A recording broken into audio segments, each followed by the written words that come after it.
Yep, I can tell what you're thinking from the title. There's no way this skinny, reedy little chump can outdo a proper AFL forward. And you're right. But by moving goalposts in a non-literal sense, I may be able to beat one. Plus, I needed an AFL video that Gill and his mates couldn't copyright for using 6 seconds of commentary. God, this sport is just hard to love sometimes. This is something compiled by Useless AFL Stats on Facebook. No doubt if you're here, you know who they are. This post is an absolute gem, listing the most inaccurate players from each position, and one in particular caught my eye. Big Bill Frampton, the only one of these players I've actually seen live in the last 3 years. With a conversion rate of 15.38%, he was the least accurate player to kick multiple goals in 2021. Anyone could beat that, right? I decided to run an experiment. I charted where Frampton scored all his goals and behinds from. I excluded shots with no score because I can't be arsed watching all his match footage when I'm basically performing a cherry-picking exercise anyway. I then gave myself a brief warm-up, running a couple laps of the oval to simulate some match tiredness to the average point in his matches that Frampton would have his shots, which was actually quite early. So I actually had a bit of a kick around yesterday, a bit of a practice, and the results were not encouraging. Not getting much range from anything beyond 35. So, yeah. My sport of choice has been soccer for the last 7 or 8 years, and as a goalkeeper at that, so I haven't really developed the kicking technique for a football. So it's going to be interesting. So those 6 long range shots are going to be pretty embarrassing, but the rest, I think I can make it up.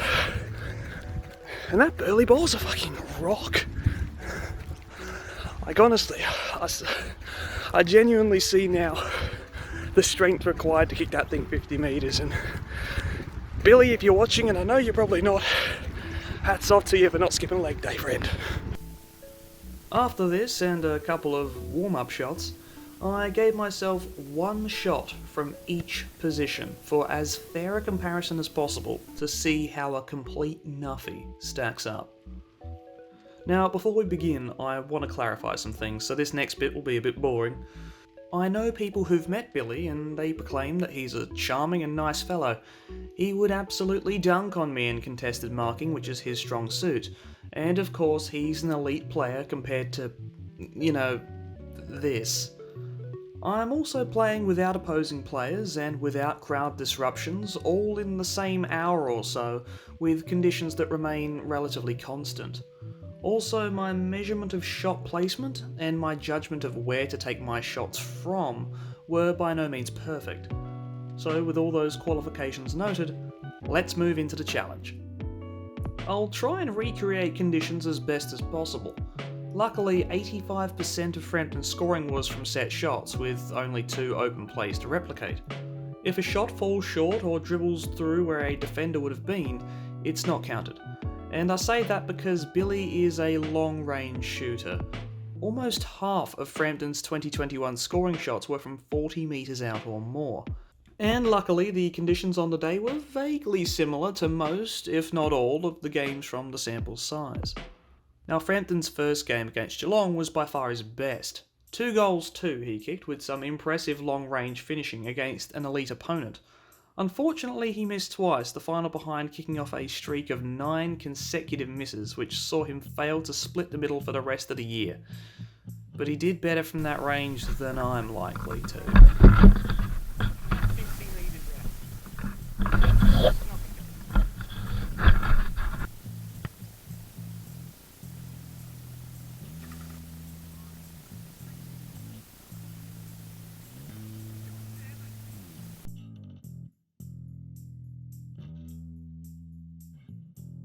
Frampton's second shot against Geelong was from a fair old way out, and it actually looked pretty damn promising.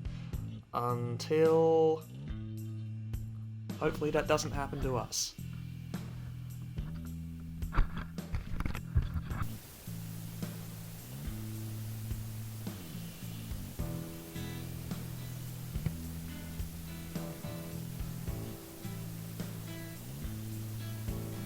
Well, be careful what you wish for, I suppose. Frampton's third shot didn't come from a missed push in a back call at all. It was a pretty close shot that basically acted as the sealer for an impressive Adelaide win. But surely we couldn't miss a shot that was this much of a soda. Billy's second goal against Geelong, really very important time. Simple enough set shot. About first house.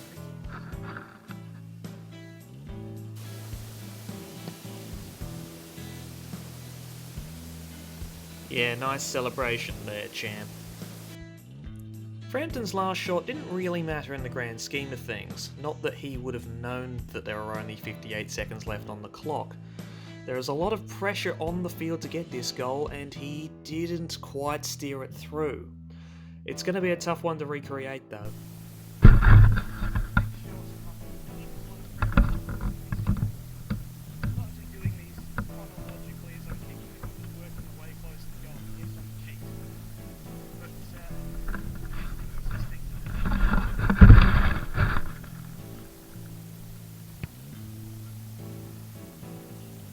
Hello, darkness, my old friend. Frampton's shot against the Gold Coast is most definitely the hardest to replicate. Let's face it, from about 40 metres out on that sort of angle, he did well to get that close. Let's see how well he can do.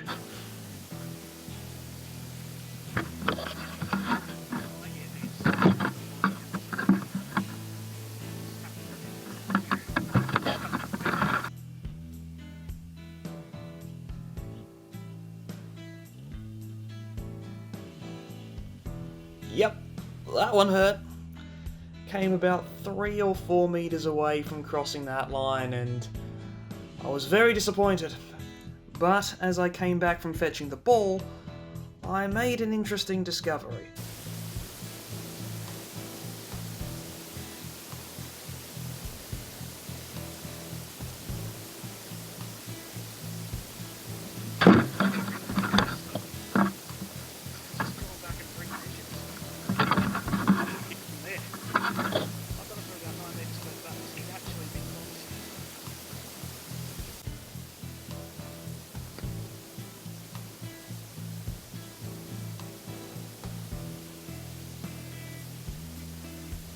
His attempts against the Kangaroos both missed, but this one was significantly trickier. That's gonna suck to try and redo.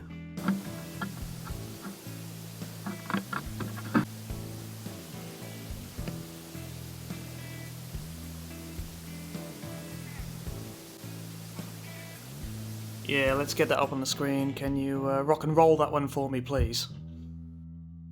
Alright, decision coming up on the screen now. His first shot against North Melbourne was a soda, which he splashed. Let's see if my shot holds any water.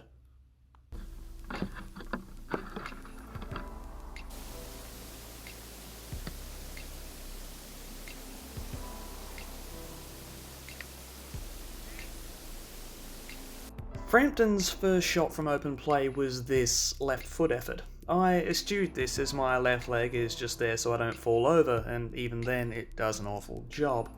So I would attempt a right foot check side instead. So I'm marked out where I'm going to take the ball, I'm going to kick it from, and roughly where his opponents were at the time. Unfortunately, the footage from this attempt corrupted, but in any case the attempt fell 3 metres short, which is where this Dockers defender would have been. So enjoy this practice shot, which whiffs entirely anyway. His shot against West Coast certainly wasn't out of his range, but he still managed to drag it wide. What can we do from here?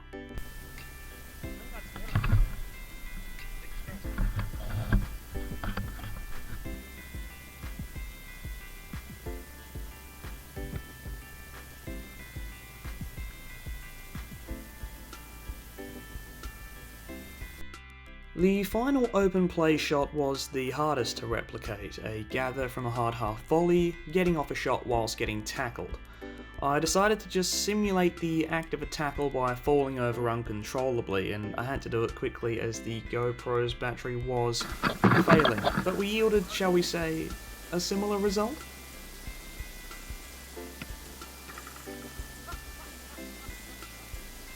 Later that game, he'd have another chance, this one to put Adelaide close in the shadow of half-time, which he really dragged wide.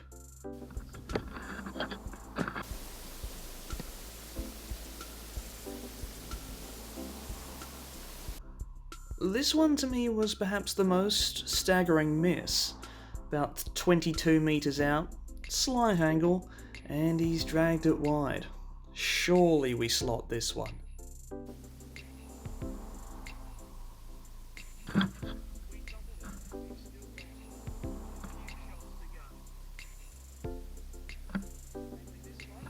About 22 out. Drag it out of this one.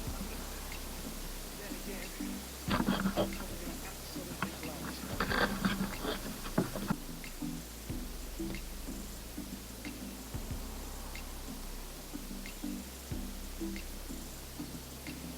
I mean, judge for yourself, but I reckon that's it. I think Maxi Dawn will be having a few words about that one. And to finish it off, Billy's last shot. This would be his third shot to hit the behind all year, and unfortunately if he had have converted he would have saved Adelaide a lot of embarrassment.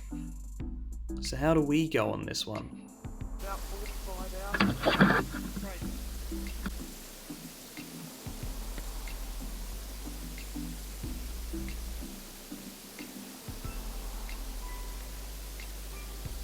So that's not a bad result, I'll take that. 4 goals and I think 5, 6, 7 behinds. Assuming that last one didn't cross the line, and the perfect way to finish it, emulating Billy Frampton exactly.